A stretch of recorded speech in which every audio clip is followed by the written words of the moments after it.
Sifting through a trail of destruction, Indian emergency teams begin assessing damage from the country's biggest storm in over a decade.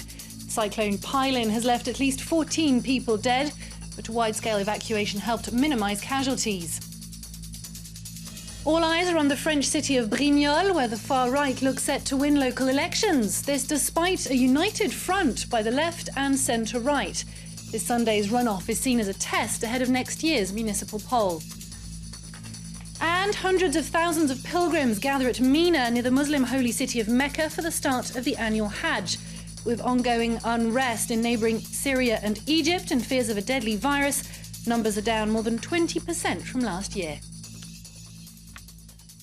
Hello, I'm Nadia Sharbi. Thank you for watching France 24.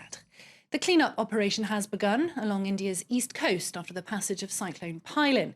At least 14 people are reported killed by the superstorm, the biggest to hit this area in over a decade. Emergency teams are now busy assessing the damage, clearing roads and assisting the injured, while relief efforts are geared towards distributing food to an estimated 1 million evacuees. Catherine Viette has more. Picking up the pieces after Cyclone Pailin tore through. Packing 200-kilometer-per-hour winds, the storm caused widespread damage, knocking out power in Orissa state. The trees and plants are completely uprooted and broken. The villages are filled with water due to heavy rains, and some houses have also been damaged. Some roads are also blocked. This damage is really, historical. Never happened like this. Officials say several people have died and expect the number could rise. But thanks to unprecedented evacuation efforts, more than 500,000 people were sent to wait out the storm in shelters. Officials say the death toll could have been much worse. The storm is the strongest to hit India in more than a decade. After making landfall, its intensity slowed significantly, but Cyclone Pailin brought with it punishing rains. Surging sea levels caused by the cyclone flooded low-lying villages in the storm's path. Rescue forces are on high alert as crews clear roads of debris and work to re-establish communications. Well, meanwhile, in central India, a judicial inquiry has been launched following a stampede at a bridge that left at least 91 people dead this Sunday, including women and children. A crowd of Hindu worshippers had been crossing to a temple for the last day of a popular festival when rumours spread that the structure was collapsing, sparking chaos. While police wielding sticks charged the crowd in an effort to contain the panic. More than 100 people are now being treated in hospital for injuries, including broken bones. Here in France, the far-right National Front Party is making headlines again as it looks set to win a runoff local ballot in the city of Brignoles. FN candidate Laurent Lopez appears to have secured his first-round lead. This despite his Conservative challenger being backed by the Socialist Party. This in an exceptional alliance aimed at blocking the far right. And this local poll is seen as a test run ahead of next year's municipal ballot. In a trend repeated across Europe, France's far right and party leader Marine Le Pen have enjoyed a surge of popularity since the beginning of the financial crisis. Well, for more on this, we're joined now by our guest, Professor of French Politics, Jim Shields, who joins us from Bristol. Hello, thank you for being with us. My pleasure. As I said, this is a Europe-wide trend, but we're seeing very different strategies. While in Greece, Golden Dawn made no bones about being overtly nationalistic, Marine Le Pen has deliberately softened her party's image. What does that tell us? Well, I think it tells us something about the variety of far-right parties across Europe, although we need to look also at what unites these parties. There are certain factors that play to the advantage of all of them. First, for example, the financial crisis and the economic downturn. Second, a growing anti-immigrant sentiment that's partly linked to economic issues, but also linked to wider perceptions of Islam in particular.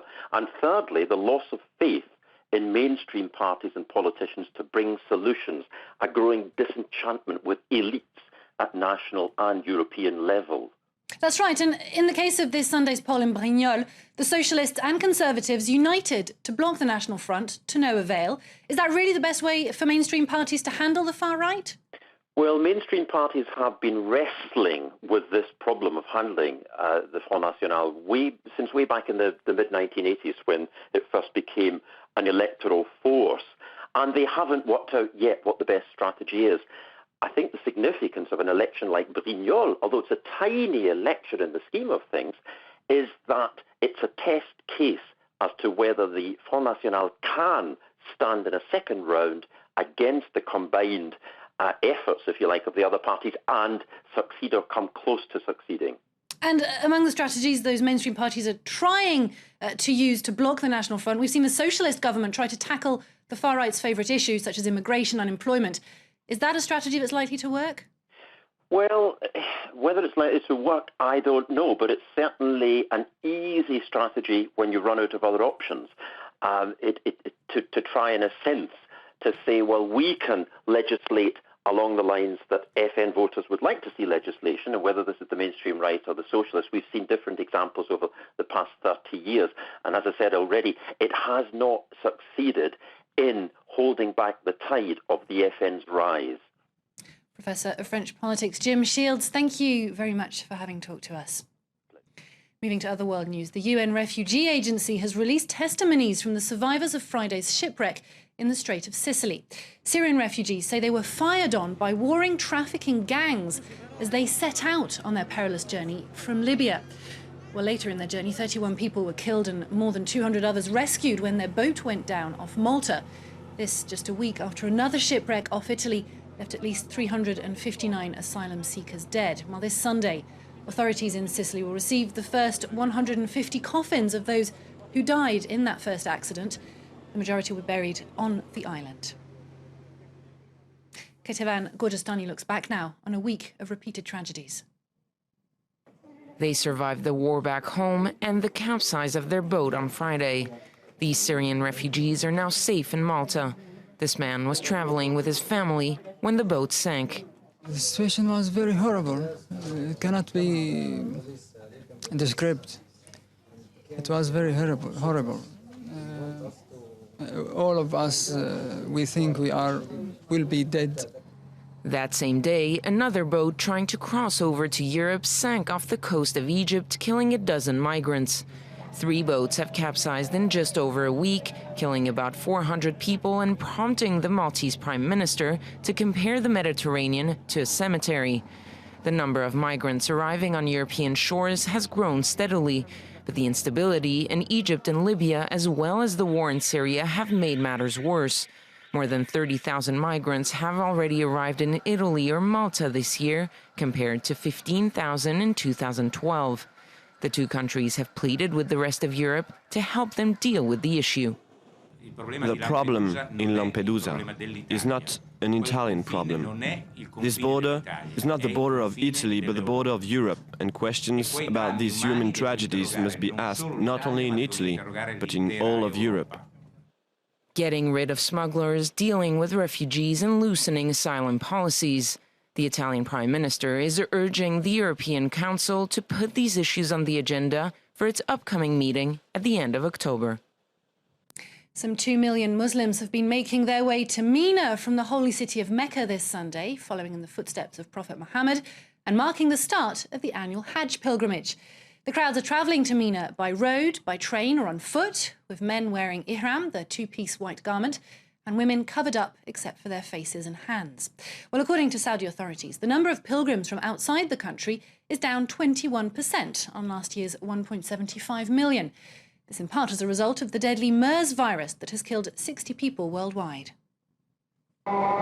Wherever they are in the world, Muslims face the direction of the Kaaba to pray. As Hajj begins in Mecca, 2 million Muslim pilgrims come face to face with one of Islam's most sacred sites. There are 20% less arrivals this year than last, scared off by the risk of an outbreak of the coronavirus after the death of 49 people in Saudi Arabia. Pilgrims have been wearing protective masks to ward off the threat.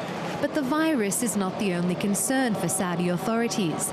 The Interior Minister has warned against those who could use the Hajj to stir tensions among Shia and Sunni pilgrims. Riyadh fears that the sectarian crisis in Syria and Egypt could spill over into the Hajj. Syria is suffering, and that means that the Arabs and the Muslims are also suffering. I ask God from here in Mecca to lift the suffering of the Syrian people and stop the bloodshed. I'm praying for Egypt. I'm praying God will bring stability and unity to Egypt so we can advance and prosper. As an Egyptian, it is more important for me to pray for Egypt rather than praying for myself or my children. Pilgrims will be closely monitored until the end of the holy season on October 18. 95,000 men have been deployed to ensure their safety. And that's where we're leaving this edition. Stay tuned to France 24.